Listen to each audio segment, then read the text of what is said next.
dhoofay cunto Yurub kolkaan dhuuqay ayaan dhuuxay Facebooka waxa dhigan boostigeeda in meher aroos dheer yahay ka dhacay dhulkii hooyo iska dhaqaaqay oo dhoofay dhalandhow tahriib weeye dheef la'aan haraad weeye dhabar adayg haddaan muujay darteed aan soo dhaafay dumar waa dhaxdiimuune maxay iigu dheelaysay dharaaruhu ha isbiirsheen biruhuna ha dheeldheeleen sanad ha sii dhaafsho soo noqoy dhulkii hooyo dhimo waayo kulankiisa dheelmays arageennii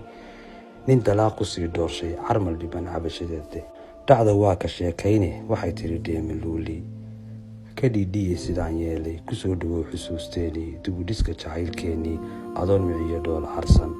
qalbi dhaawac oo yaaya haddaad diiran u yeesho inta dhiman noloshaydan dhamideedii wada yeelo wixii dhacayba waa yeele qalbi dabac miyaan dhiibaa ma ka dhaqaa duruufteedan mala dhisaa waxay doontay mise ninba waa dharaartiye dhirbaaxada nabsiga muuqda ma u dhigaa darsiga aarsi